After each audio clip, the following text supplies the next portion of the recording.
Welcome to Grief is the New Normal. I'm Dr. Heather Taylor, a licensed psychologist and grief specialist, here to help change the conversation about grief and build community and connection while we all adjust to this new normal we are living in. This podcast is for you if you are grieving or if you are supporting someone in a season of grief. I'm glad you're here. Hey, grief community. Welcome to today's episode. It's me, Dr. Taylor. I'm flying solo today, and I wanted to dive into a particularly poignant topic, talking about the loss of a spouse or a long-term partner. Losing that person you've committed your life to is really profound and can be a life-altering experience. So let's get into it. The loss of a spouse or any long-term partner, whether married or in a committed relationship, can bring its own unique set of challenges, right? It's not just the absence of a loved one. It's the ripples that we will feel the rest of our lives. It's the loss of that shared future, those hopes and dreams, that desire for adventure in retirement or experiencing travel and adventure. It's having that confidant, that person that you get to lean on. Not that they complete you. I don't believe in that. However, it's someone that you chose to do life with. You picked them intentionally, and they've become a central figure in your life. And so the pain of losing someone that you've built a life with, potentially even a family with, can be really intense and multifaceted. Let's talk about it. How do we manage the role changes that follow, the responsibilities that used to be our partners and now they're falling to the loneliness that can come with that? How do we support ourselves and others during this time, this change? Losing a spouse or long-term partner can feel like the ground beneath you has shifted in an irrevocable way. For many people, this person was their rock, a source of stability and safety, their greatest ally. When they're gone, it can feel like a vital part of you has been taken away. Sometimes when we pick our partners, it's because they bring out a side of us, a part of ourselves that we like, that makes us feel strong or empowered or joyful. And when we lose that partner, that piece of us that they could bring out in a way no one else could, it feels like we can't access that part of ourselves anymore. So not only are we grieving our partners, we're grieving that part of ourselves that flourished. It impacts every area of life. It's not just this one-dimensional type of loss. You know, when we think about who our partner is, who's the person that we've chosen to do life with, when we lose them, it's going to have a big ripple. They're the person we fell asleep with, who we did chores with, who we went on adventures with, who helped us process our day, who helped us brainstorm difficult conversations at work, or if you've had children, how do we navigate parenting? How do we take care of responsibility? You know, it's all of these different aspects that now, all of that falls on me because my partner's not physically here anymore.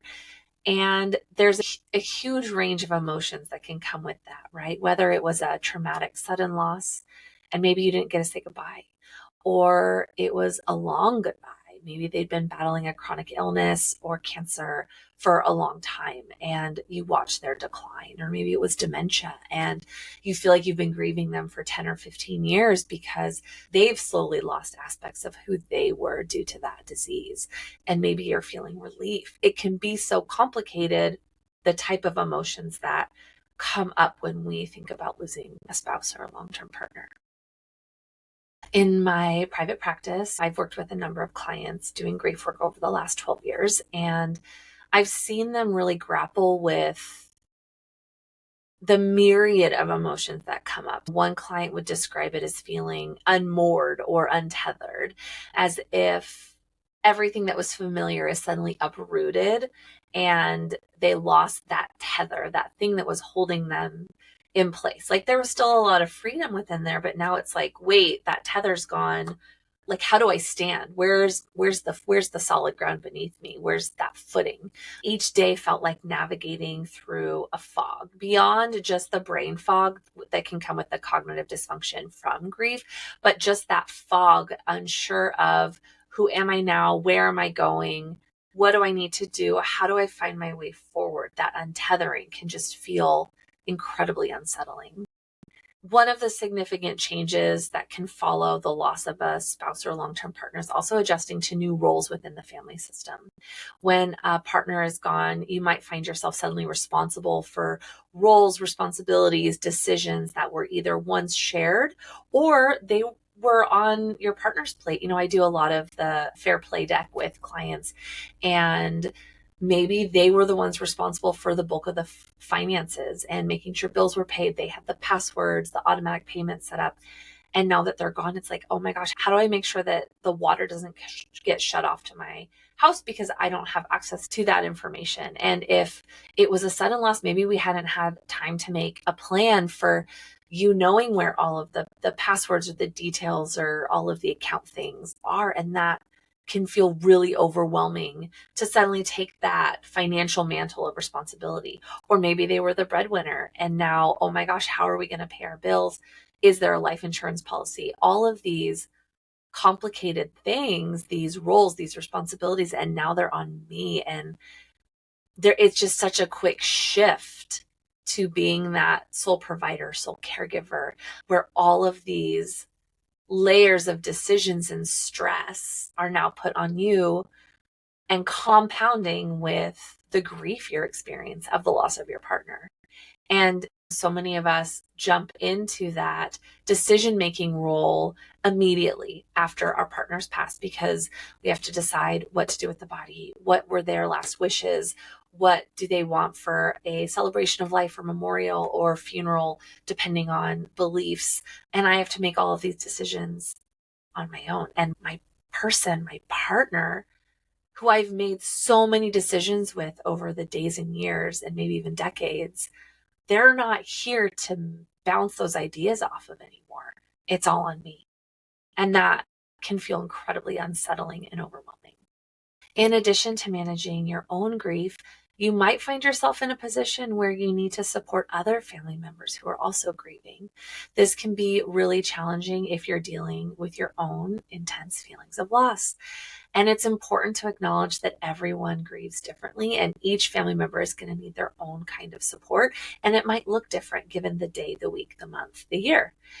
And this is why we talk about, in episode 4, we talk about the spectrum of loss and how some grief manifests instrumentally, where it's a more internal experience, where others, it manifests more externally through intuitive grieving. So understanding that different family members within that unit are going to grieve the loss of the partner or the parent. When we think about wanting to support others within that, it's important to create space where everyone can express their emotions and share their experience to the extent they feel safe and comfortable. We don't need to put pressure on people to share if they don't want to. If they do, we make space for it. And we should just make space regardless, because someone's desire to share or name something is going to ebb and flow based on different situations, right? Sometimes simply being present and listening can be incredibly comforting. Maybe you guys are just watching comfort shows, and in the break between episodes, someone asks a question or shares a memory or a thought, and we can make space to pause and just check in. Does anyone else feel that way? How is it showing up for you? Asking those personal questions can make space to have that open communication about grief and how that's showing up for them. And being patient, I think, is also important. Family systems can be messy and complicated and challenging on their own, let alone throw grief in the mix. Being patient with one another's grieving process, I think, is really important to have compassion for ourselves and those around us who are in that pain space. Remember that it's okay to seek external support if needed, either family counseling or grief support or individual therapy. I think those can all be really good resources when we're navigating that spouse partner loss. Other things that can be helpful are finding ways to honor your spouse in a meaningful way. That's an essential part of the healing process, right? This can be a variety of rituals or memorials that help celebrate their life and the impact that they had on you. You can consider things like making a memory box, fill it with mementos, keepsakes, a card, different pictures, things that remind you of your partner, letters, if they sent notes. Maybe they were a post-it person, and so you want to save some of the post-its that they wrote you. Say it was a chronic illness. Maybe you want to join a cause to help bring awareness or raise funds to help create more research and resources for dementia or Alzheimer's or specific types of cancer. It can be a number of things, different ways we can make meaning and help with that legacy piece. Maybe it's continuing traditions or making new ones. If you or your partner had specific traditions or rituals, maintaining these can have that sense of continuity and connection to our person, and that can feel really good. Self-care, which I know, such a buzzword, it's essential. It's important that we're taking care of ourselves, especially if there are others in your family system that you're needing to support while also grieving your partner. We can't pour from an empty cup. So taking care of ourselves is crucial. Grief is exhausting. In episode 2, we talk about common grief reactions, the physical, the mental, the emotional, the social, the spiritual, and behavioral. All of that is how grief shows up. And it can be exhausting as our whole system is rewiring, figuring out what this new normal is going to look like while we're processing the complicated feelings and behaviors that can come from grief, the executive dysfunction. All of that impacts our ability to take care of ourselves and others. Remembering to prioritize that self-care is important so that we can have the stamina, the capacity to endure our grief. Some examples of strategies that might be helpful. It can be as simple as a routine. Routines can give us an anchor. It can give us a focus. It can give us boxes to check. Having that daily routine can help create a sense of normalcy and stability when nothing feels normal. Whether that's, okay, I'm literally going to write on a Post-it, wash face, brush teeth, make breakfast. And that's my morning routine. And that can work for weeks. If that's all that you have the capacity for, great. I talk about this on a different episode, but the ABC prioritization, where we go through our to-do list and we pick just the one thing, that A priority that has to get done that day, and that gets to be enough. Seeking professional help. Again, not hesitating to reach out to a therapist or a counselor who can offer support that's grief informed so that you can navigate and understand what grief is, what mourning is, how that's going to look different for you based on the season of life that you are in with your partner when you lost them. And lastly, engaging in activities that you enjoy, whether that's crocheting, whether that's moving your body in a way that's gentle and feels good for you, whether that's going hiking or swimming, whether that's listening to music or reading. And if reading is hard, try an audiobook, because sometimes we just can't focus when we're grieving. So finding alternative ways to do activities that we enjoy can be really helpful. In a similar vein of self-care, we talk about who are our support people as we're figuring out what these new roles are. And, over at the Morning Movement, Jen and I talk about circles of support. On one level, we have the listener friend. So that's someone who's not going to try to fix. Because again, we're not broken. We don't need someone to fix us. We're grieving. That's a normal, natural human experience. Having someone who's willing to just listen and be that safe person, be someone we can just sit in silence with, and that gets to be enough. As we're navigating what it means to exist without our partners, having those listeners, maybe someone who's also gone through a spouse loss or partner loss, that can be really helpful. We think about the respite friends, someone that is a good distractor. Like, hey, I'm grabbing coffee. I'm coming over and bringing you one. not asking for an invitation. I'm just telling you that I'm doing this. And, we're going to watch a dumb show, or I need to go grocery shopping. So I'm going to be at your place in 15 minutes. Be ready to go. You're coming with me. Let's make sure you have toilet paper and some essentials. Those respite friends that can distract us and get us out of our own head can be really helpful. Great. It's overwhelming adjusting to being a single parent, and you need that extra support. So I'm going to come take your kids for a couple hours so you can do some things you need to do. And then we have the doer friends. They are the ones that need a project. They want to fix something. So, hey, I need the battery changed on my smoke detector, and I'm not tall enough. I can't find where my partner put the ladder.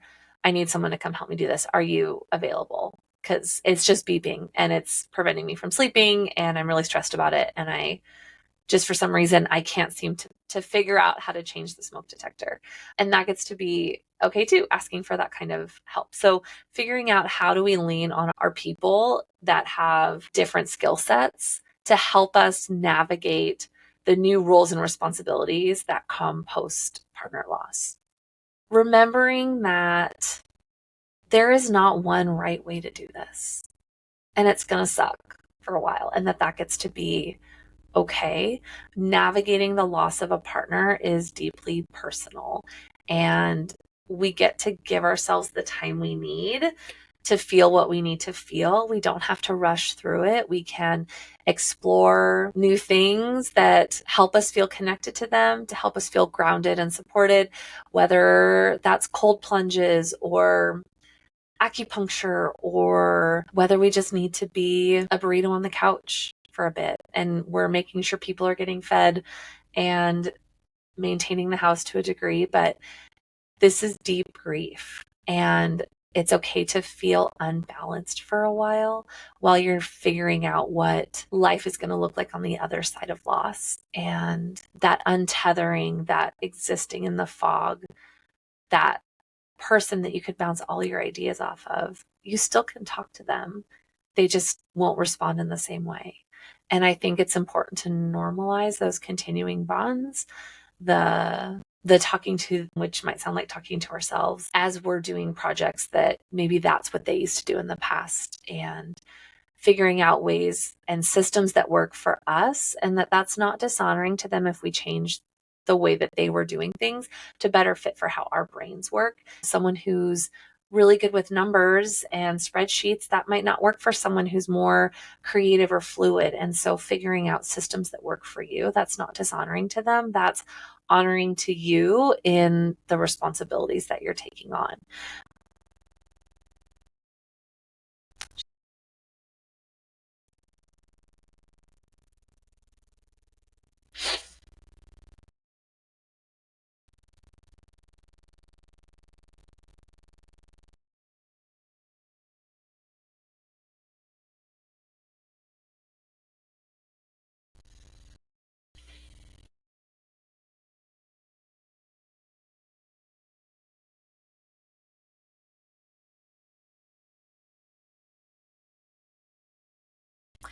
I'll wrap this episode up. With some of the clients that I've worked with over time, they were able to find a new kind of confidence in who they are now, who they painfully grew into being through going through that loss. Who we were with our partner was unique to the relationship. And as we move through our new normal, as we adjust to the new roles and responsibilities, sometimes there can be a new confidence or belief in ourselves, or recognizing a capacity that we didn't know we had to do harder things. And I think we get to be proud of that. We get to be proud of who we grow into being. And I think that such a powerful testament to our partnerships is that even if they're not physically here anymore, we're still embracing life. We're making choices and decisions to better ourselves, better our family systems, show up in new ways, be curious about things that we haven't experienced before, maybe didn't have the opportunity to, depending on finances or caregiving situations, things like that. I think having grace for ourselves that, yes, we're grieving our partner, we're grieving who we were when we were with them, because that person became really familiar. And it can feel scary to peel back the layers to figure out who we are now post loss. And so I'd encourage you to be curious about who you can grow into and understanding that that's just as honoring of your partner and the relationship and the life that you built together. So I just would remind you to be kind to yourselves today. Thank you for listening in, and see you next time. Opening and closing music is provided by the Datacorns. Remember to follow along either through your favorite podcast platform or on Instagram at Grief is the New Normal. If you are interested in collaborating, organizing speaking engagements, or you'd like to be a guest on the podcast, please feel free to reach out at hello@griefisthenewnormal.com. Thanks.